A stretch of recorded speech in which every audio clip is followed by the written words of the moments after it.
Have you ever, driven home after a brutal shift, maybe replaying some clinical mistake over and over in your head, Yeah. and suddenly you realize you have absolutely no memory of the drive itself? Oh, yeah. It is genuinely terrifying when that happens. You pull into your driveway and you just think, wait, who was driving for the last 20 minutes? Exactly.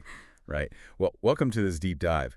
Today, our mission is exploring the 47% problem, because it turns out there is actually a number for this phenomenon.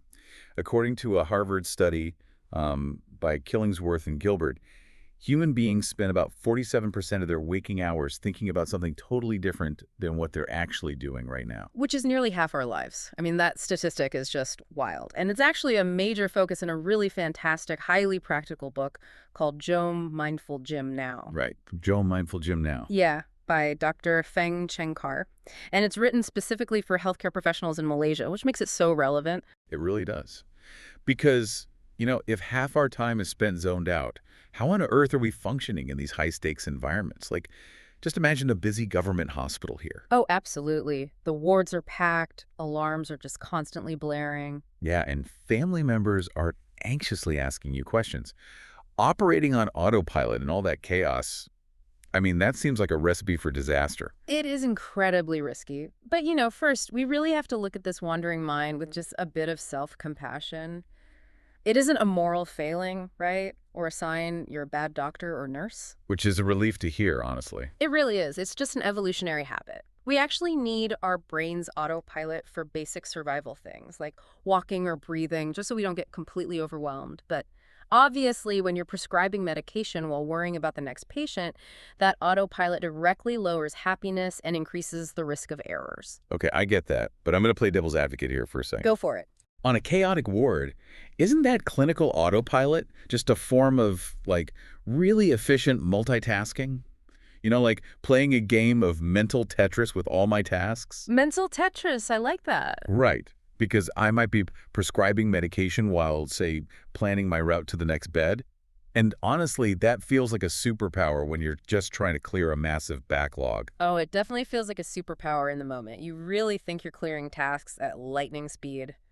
But neurologically speaking, true multitasking is actually a myth. Wait, really? A myth? Yeah, entirely. The book actually calls multitasking a thief because it steals your time, your accuracy, and your presence.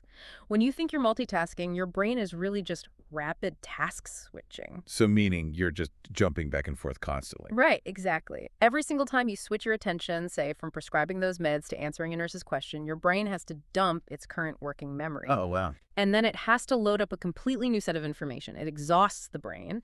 It rapidly drains your mental battery, which worsens that 47% problem and makes errors so much more likely. And leaves you feeling pretty miserable, I imagine. Exactly. Okay, so our evolutionary wiring is draining our mental battery and making clinical errors more likely. But we obviously can't just shut off our biology. So how do we safely bring that 47% back to the present without adding, some heavy new workload to an already overloaded shift? Well, that is the beauty of the technique Dr. Fang outlines. It's called Mindful Stow-OP. Mindful Stow-OP. Okay. Yeah, it's a simple acronym. Stop, take a breath, observe, and proceed wisely. It's extremely brief, like an on-the-go tool. You don't have to sit on a meditation cushion for an hour. Right. Nobody has time for that on the ward. Exactly. It gently pulls your mind back to the present to just break that automatic stimulus reaction cycle. Let's visualize this. The book uses this really clever Pac-Man metaphor, right?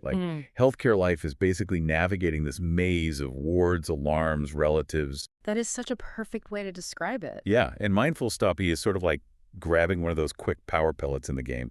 You pause, you recharge, and it allows you to actually respond wisely instead of just reacting to the ghosts, so to speak. I love that analogy. You just physically stop for a second. You take one conscious breath to anchor yourself, grabbing that power pellet.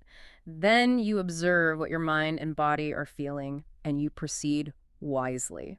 So you're asking yourself, what is actually helpful for this patient right now? Precisely. It's just a momentary pause. It is such a huge relief to realize that this wandering mind isn't a personal failure. Like we said, it's just an evolutionary habit trying to help out. It really is.